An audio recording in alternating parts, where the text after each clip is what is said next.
मैं तो खुला बोलूंगा, क्योंकि देश के अंदर जातियां बना रखी है। वो जातियां ही अपने आप में तथाकथित गैर संवैधानिक जातियां हैं, जो संविधान जिसको मान्यता नहीं देता। भील है, ट्राइबल्स भील है, उसको मान्यता दे रहा है, लेकिन जो जातियां है उसको संविधान में मान्यता नहीं है। स्वर्ण कास्ट की मान्यता नहीं है, जातियां है उसको मानता है, लेकिन स्वर्ण कास्ट की मान्यता नहीं है। जो भीलड़ी को एक बुजुर्ग महिला 50 साल की थी, बकरी गाय चराने जो भी गई थी, राजपूत समाज के एक भाई, एक बुजुर्ग ने उसको, मेरे को शिव जी का भार आया है, दे छतरी से मारा और वो औरत मर गई। इसके लिए हमने राज तिलक के अंदर बहुत बड़ा कार्यक्रम किया था। ये बात आप लोगों को थोड़ा समझ के जाना है।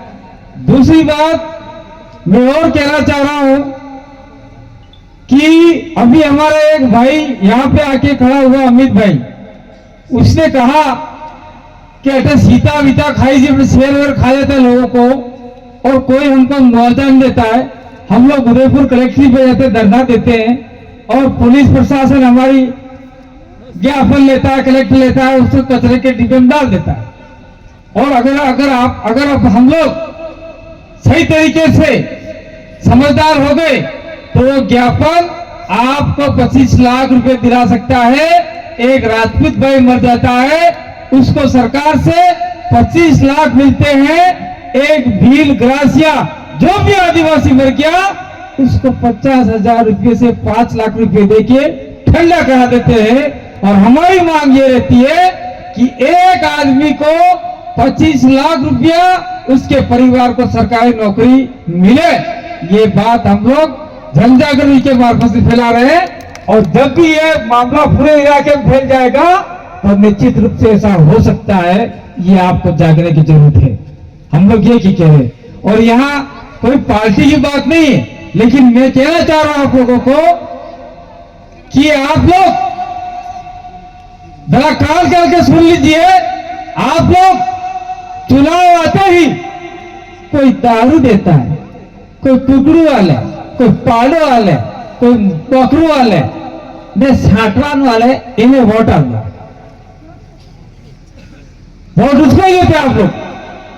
तो चाटना देता है, मुर्गा देता है, मीट देता है, दारू देता है, वो खा पी के एक दिन में सवेरे डालते हैं, विलन का मारते हैं। ग्रासिया बिल और जो भी है इस इलाके के अंदर, उसको क्या देना है वो बात एक बंद कमरे में वो तय करते हैं। तय करने के बाद में जहां आपको 100 रुपये का अधिकार देना होता है, वहां आपको 5 रुपये में देके ठंडा कर देते हैं।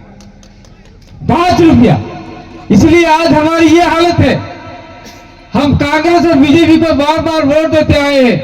ये वोट देना जिस दिन आदिवासियों ने बंद कर दिया और कह दिया, स्टाम्प पे लिखवा दिया कि हम तेरे को वोट देंगे, लेकिन यहाँ पे ये काम होना चाहिए, वो काम होना चाहिए, ये अगर अपन इसमें सफल हो जाते निश्चित रूप से हमारा फायदा हो सकता है। विकास, अब हम रास्ते में आ रहे थे, बवर्जी हमारी बात हो रही थी, बवर्जी ने कहा वो आगे वाली सरकार क्या समझती है विकास का मतलब रोड, ये आपका हाईवे निकला जिससे विकास हो गया क्या? कितने आदिवासी की जमीनें चली गई? बहुत सारे आदिवासी की जमीनें चली गई, जिसमें चाहे ग्रासिया हो, चाहे भील हो, और आदिवासी के अलावा गैर आदिवासी प्रजा हो, उसकी भी जमीनें चली गई। लेकिन यहां जगह जगह टोल नाके बना दिए हैं। उस टोल नाकों का आपका कलेक्टर, एएसपी, एसडीएम, तहसीलदार, थानेदार, पुलिस प्रशासन और एमएलए, एमपी वो तो फ्री में जाते हैं। और आप अगर कोई गाड़ी लेके जाते हो तो पैसा लेते हैं। मैं तो कहता हूं इस आदिवासी इलाके में जितने भी टोल नाके बनाए हैं उनको हटा देना चाहिए और आदिवासी को टोल मुक्त करना चाहिए। ये लड़ाई में पहले से लड़ने वाला था, लेकिन मैं आप लोगों को धन्यवाद देता हूं। मेरा 1.5 साल पहले एक्सीडेंट हुआ था और आप सभी ने मेरे जिंदा रहने के लिए आप लोगों ने गुजर से प्रार्थना की थी। इसलिए वो ऊपर वाला जो मानते हैं नहीं मानते, मैं भी मानता नहीं मानता पता नहीं है, लेकिन कोई कहते हैं कि किताबों में लिखा है कोई यमदूत होता है ऐसा। तो मैं 6 दिन मरा हुआ था और मरने के जगदीश भाई तो मेरे 1 दिन के अंदर मर गए, 1 घंटे के अंदर जयपुर के पास में। 6 दिन में खाट में मरा हुआ था तो यम का जो भी लेना आता है वो उसने कहा नहीं नहीं नहीं, इस आदिवासी की जरूरत यहाँ नहीं है, इसको वापिस भेजो, इसको आदिवासियों के लिए जरूरत है। तो मेरे को वहां से उठा के वापिस आपके पीछे भटक दिया है और निश्चित रूप से आपके लिए मैं लड़ने के लिए तैयार हो चुका हूं। मैं किसी से डरने वाला नहीं हूं, मैं खुद मौत को हरा के आया हूं, मौत को दबा के आया हूं। इसलिए मुझे किसी सरकार की किसी की परवाह नहीं है, किसी पुलिस वाले की जरूरत नहीं है, पुलिस से लड़ने की जरूरत नहीं है मुझे। और हम लोग डरे क्यों? गैर संवैधानिक जो काम करेगा, गैर कानूनी काम करेगा, वो डरेगा। हम लोग तो इस इलाके के जो 5वीं अनुसूची के अधिकार हैं उसको इम्प्लीमेंट करा के हर आदिवासी को अधिकार दिलाना चाहते हैं और हमारे साथ में ससमर बना के जो आदिवासी को बराबर का दर्जा दे रहे हैं उन दर्जेदारी लोगों को भी सुरक्षा करना चाहते हैं। निश्चित रूप से वो हमारे साथ में खड़े रहे। तो अगर आदिवासियों को दबा के आदिवासी के सर के ऊपर बैठकर हमारे ऊपर अधिकार करना चाहते हैं तो भाई तारे कह रहे हमारे तुम्हारी जरूरत नहीं, ऐसा आप खुला बोलने के लिए तैयार है। दूसरा बात यह है कि ये जो गोविंदा का इलाका है, गोविंदा का इलाका है ये, और थोड़ा सा पास में जाए तो कोटड़ा का इलाका है। और कोटड़ा के लोग आज भी किसी चीज को लेकर आंदोलन है, वो लोग रो रहे हैं। जगदीश मंडारा भाई और हम लोगों ने आंदोलन खड़ा किया था कोटड़ा के अंदर और हमने कहा था जमीन आपकी है, इसको आपको कोई नहीं हटा सकता, ये अनुसूचित क्षेत्र है, 1 इंच जमीन सरकार की नहीं है, ये जमीन आपकी है। तो कोटड़ा के अंदर 2 बड़े डैम बन रहे हैं। 2 बड़े डैम बनने से 16 गांव, 8 पंचायत के आदिवासियों को हटाकर और कुछ अन्य जाति के बहुत कम लोग रहते हैं उनको हटाकर हटा दिया जाएगा और वो पानी सीधा जाएगा जवाई डैम के अंदर और वो पानी सुमेरपुर उधर चला जाएगा और आदिवासियों को तो पीने के लिए भी नहीं मिलेगा। जिस प्रकार से हमारे माही डैम के ऊपर बना हुआ है वहां के सारे आदिवासी विस्थापित हो गए और कनाडा विस्थापित हो गया। ठीक उसी प्रकार से कोटड़ा के अंदर जो डैम बन रहा है उस डैम के लिए विरोध में आपको भी साथ देना होगा। आज कोटड़ा के आदिवासियों को हटाया जा रहा है, कल गोविंदा के आदिवासियों को हटाया जाएगा। आदिवासी को एक मुश्त होकर लड़ाई लड़नी पड़ेगी। और जो भी एमएलए यहाँ वोट मांगने आता है चाहे किसी भी पार्टी का हो, बैठ और लिख तेरे लेटर हेड पर और कह कि कोटड़ा के अंदर जो डैम बन रहा है उस डैम को तत्काल प्रभाव से निरस्त किया जाए। लिखेगा तो हमारे गांव में आना, मैं लिखे तारे कैसा तारे हटेगी काम नहीं। ठीक उसी प्रकार से जो भी दिनेश तुम्हारे इलाके के लोग आए हुए हो, तुमको यही बात कहनी है, सिंसियर बात कहनी है। अगर ऐसा नहीं कहे तो निश्चित रूप से हमारा नुकसान होगा। दूसरी बात मैं कहना चाहता हूं कि आप लोगों को ये जो आदिवासी परिवार के मार्फत से आपको कांग्रेस बीजेपी के अगर इतना ही चस्का लगा है तो आदिवासी परिवार की सामाजिक यूनिट है भील प्रदेश मुक्ति मोर्चा, भील प्रदेश विद्यार्थी मोर्चा, भील प्रदेश युवा मोर्चा, भील प्रदेश महिला मोर्चा, भील प्रदेश भगत संघ, मंडली संघ, जितने भी हमारे बना रखे हैं उसके अंदर जुड़ो और इन पार्टियों को हटाओ। और दूसरा, चुनाव आते ही अगर आपको खुजली होती है वोट देने का तो वो भी व्यवस्था हमने कर रखी है। मैं इस मन से नहीं कहना चाहता लेकिन कह ही देता हूं क्योंकि बात अधूरी रह जाएगी। हमने आपके लिए भारत आदिवासी पार्टी का भी गठन करके दे दिया है। बराबर से एमएलए मेरे जयपुर के अंदर, वो अगर आपकी आवाज नहीं उठाता है तो पीछे हम लोग बैठे हुए हैं उसको कीली लगाकर, जैसे अपने हल चलाते ना बैल को बार बार पुराना घोषते हाली घोषते, वैसे हम लोग बैठे हुए आदिवासी परिवार सामाजिक विंग बैठी हुई है और वहां आपकी आवाज उठाएगी। कैसे उठाएगी बताओ? 4 एमएलए आज की तारीख में जयपुर के अंदर पूरे आदिवासी क्षेत्र के आदिवासियों के लिए, एससी के लिए, दलित के लिए, माइनॉरिटी के लिए, संविधान प्रेमी, मानवता प्रेमी लोगों के लिए आवाज उठा रहे हैं। ठीक उसी प्रकार से संसद के ऊपर हमने एक सांसद भेजा है जो आदिवासी इलाके के लिए और आदिवासी रिलीजन कोड, धर्म कॉलम के लिए वहां डिमांड कर रहा है, ऐसा आदमी अगर हम भेजने में सक्षम हो गए तो निश्चित रूप से आदिवासियों का भला हो सकता है। नहीं तो 76 साल हो गए हम लोगों ने वोट दे देकर दूसरे को भेजा और उनके पेट बड़े हो गए खा खा कर। वो सारा आदिवासियों का पैसा भरा हुआ है, उनके पेट को कमजोर और कम करने का तरीका आपके पास ही है, मेरे पास नहीं है भाई। क्योंकि वोट देने का अधिकार या गोगुंदा में आप दे सकते हो, मैं नहीं दे सकता। और दूसरा हमने ये भी तय किया है कि आपके गोगुंदा के अंदर जो भी आदमी चुनाव लड़ेगा वो गोगुंदा का ही होगा, बाहर से नहीं होगा। मैं डूंगरपुर से आके आज चुनाव नहीं लड़ूंगा, गोगुंदा का आदमी जाडोल में जाके चुनाव नहीं लड़ेगा, जाडोल का आदमी गोगुंदा में आके चुनाव नहीं लड़ेगा। ये स्वायत्ता हमने आपको दे रखी है, इसलिए ये बात ध्यान से सुनिए। दूसरी बात में एक लास्ट बात है कि अपनी बात खत्म कर दूंगा। जिस प्रकार से हमारे बाप दादा पहले लड़ाई झगड़ा हुआ करते थे गांव के अंदर, तो थाना में हमारे लोग नहीं जाया करते थे, और आज छोटी सी घटना हो गई थाना के अंदर चले गए। आज थाना के अंदर भी आईपीसी को चेंज कर दिया गया है और भारत न्याय संहिता का एक नया प्रावधान ला दिया गया है। कौन सी धारा, कौन सा एक्ट, सारा गड़बड़ा हो गया। इसलिए आप लोग अपनी परंपरागत व्यवस्था, न्याय व्यवस्था, कादिरा वड़ाहवा न्याय जो करते हैं हमारे समाज के लोग, गमेती लोग, मुखी लोग, उनको बुलाकर गांव का निपटारा गांव के अंदर ही कर दो। ये संविधान में आपको दे रखा है।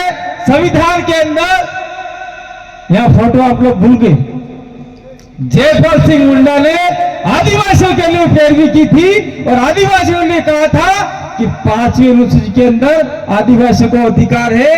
आर्टिकल 13(3) के तहत कहा था रूढ़ी और परंपरा को निश्चित रूप से मान्यता मिलनी चाहिए, तो संविधान में वो मान्यता मिल रखी है। और आपकी गांव की ग्राम सभा बनाइए, ग्राम सभा के मार्फत से आप लोग अपना जो भी झगड़ा है वो निपटाइए। पुलिस में जाने की जरूरत नहीं है, यहाँ पुलिस प्रशासन बैठा हुआ है। लेकिन मैं कहना चाहता हूँ आप लोग दिल पे बुरा मत लीजिए, आप नहीं तो दूसरा कोई न कोई 5 उंगलियां बराबर नहीं होती है। कोई न कोई आदमी तो ऐसा होता है, हमारे अंदर भी असामाजिक तत्व होते हैं, आपके अंदर भी गैर कानूनी को अंजाम देने वाले लोग होते हैं। वो कहते हैं किसने मारा, फलाने भाई ने मारा, तो तू केस कर दे भाई, तो 10 लोगों का नाम डाल दे, तू उसको बुला कहते तेरे भी 10 लोगों के नाम डाल दे। नाम डलवाने के बाद में दोनों पार्टियों को अलग अलग बुलवाते हैं, कहते हैं सबके नाम निकाल दूंगा, एक आदमी का मुझे चाहिए 5,000 रुपये। देखो पुलिस वालों के ऊपर गलत विचार देखना मत, क्योंकि कोई ये पुलिस वाला होता, सारा नहीं होते। तो 5,000 में सारा नाम निकाल देता है, 2-4 नाम रख के फिर वो भेज देता है। ऐसा एक काला कोट वाला होता है फिर वहां पर। इसे हमारे यहाँ कोई आए बैठे हुए एक वकील साहब रोशन जी सोनगढ़ से, तो उनका मैं आपको भी ऐसा नहीं कह रहा हूँ, मैं आपका उदाहरण दे रहा हूँ। रोशन जी जो सोनगढ़ से होते हैं, ठीक है यार मैं तेरा ये कर दूंगा वो कर दूंगा, पैसी पे पैसी, पैसी पे पैसी, पैसी पे पैसी। 5 साल निकल गए, जब खाने पेरी थे चप्पल ही घीस के टूट गए और न्याय आपको लास्ट तक नहीं मिलता। कोई आदमी मर जाता है, समाधि में चला जाए, जला देंगे, लेकिन न्याय नहीं मिलता। 10 साल बाद में न्याय मिलता है तो किस काम का। और हमारे बाप दादे व्यवस्था ऐसी है कि आपका न्याय कादिरा किया, 10 गांव के इधर 15-20 पंचायत के लोग बुलाए और बिठा के पूछ लिया, ये काम वो काम, ये काम गलत को गलत ठहरा दिया, तत्काल प्रभाव से कह दिया तेरे ऊपर इतना दल, 5 पेट्रोल तूला, 5 पेट्रोल तूला, 10 पेट्रोल के तो पैसे ले लिए। એટલે पुलिस वाले सुन रहे, એટલે वो हमारा अंग्रेजी दारू नहीं हो भाई, मऊड़ी वाला। और फिर थोड़ा दंड लेने का लेके और वही सारा काम निपटा दिया। निपटा देने के बाद में दोनों को पाबंद कर दिया, अगर तुमने दोबारा झगड़ा किया तो दोनों को गांव से बाहर कर देंगे, तुम मर जाओगे, फिर जाओगे तो भी तुम्हारे घर नहीं आएंगे। अकेले अकेले जलते रहना, तुम्हारे शादी बच्चों के अकेले कराते रहना। गांव का आदमी गांव की ताकत से डरता है, गांव की ग्राम सभा से डरता है। वो ग्राम सभा आपको पुनः विकसित करनी पड़ेगी, तो ही आपके इलाके में ये जो आईपीसी सीआरपीसी की धारा वाले लोग कम आएंगे। इसका मतलब ये नहीं है तो काले वैल्यू उठने पुलिस ये लोग मारे साले तारने साले, ये नहीं कहना है। अगर ये कह दिया तो वो आपको 2 डंडे मारेगा, हम भी बचाने नहीं आएंगे। मैंने पहले ही कहा है, कानूनन तरीके से अगर आप सहायता करोगे, बात करोगे, तो कोई भी पुलिस वाला पहले आपको डराने का काम करेगा। और अगर पुलिस भाई अगर गलत है तो 1 घंटी मारिएगा, आईजी के पास कहना पड़े तो भी, और जयपुर कमिश्नरेट में शिकायत करनी पड़े तो भी, कांति भाई रात को कहो रात, दिन को कहो दिन, आपके सामने तैयार मिलेगा, निश्चित रूप से आपकी रक्षा सुरक्षा करेगा। लेकिन आप भी संवैधानिक तरीके लोकतांत्रिक काम करोगे तो। और दूसरी एक बात मैं कह के बंद कर देता हूं, मैं जहां भी जाता हूं, जहां भी मैंने आह्वान कर दिया कि मैं फलानी जगह पे आ रहा हूं, तो यहाँ क्या पता ही नहीं पड़ता है। जैसे ही मैं नाम पढ़ते ही यहाँ हमारे एमएलए आ जाए, एमपी आ जाए, तो भी पुलिस प्रशासन थोड़ा कम लगता है। लेकिन कांति भाई का नाम पढ़ते ही 4 थाना की पुलिस और बुला लेती। जगदीश नहीं, दिनेश बैठा हुआ तब छोटा बच्चा था हमारे बीच में, जगदीश मर गया। जगदीश को हम नाला कुंजा वीर जयंती मना रहे थे और पुलिस प्रशासन जगदीश को उठा के ले गई। तो हमारे वहां पर एक सीआई साहब लेके आए थे और यहाँ ड्यूटी बन गई कोटला के अंदर। बोले कांति भाई आप आ रहे हो क्या? कहा पांडर, क्यों? वीर जयंती के ऊपर। तो मैं तो नहीं आ रहा हूँ, राजकुमार जी एमएलए थे वो आ रहे, तो वो तो आ रहे हमको बता, लेकिन आप आ रहे नहीं आ रहा। मैंने कहा उसके सामने क्या झूठ बोले यार, वहां नौकरी करके आए, मैं निकल चुका हूँ, खेरवड़ा आ चुका हूँ। तो मैंने वापिस वायरलेस पे फोन कर दिया उदयपुर आईजी और एसपी साहब को, और एसपी साहब ने 4 थानों की पुलिस और लगा दी। जैसे कोई बड़ा और मतलब लोगों को भड़काने वाला आ गया ऐसा करके। तो ये बात है, इसलिए आप लोग कतई घबरा नहीं, हम रात आपके साथ में दिन रात लगे हुए हैं, आपके हक अधिकारों के लिए लगे हुए हैं, जल जंगल जमीन की सुरक्षा के लिए लगे हुए हैं। इसलिए हम कहते हैं कि टाइगर भी जिंदा है, मौत के मुंह से आया है और आपके लिए दिन रात एक करके रहेगा।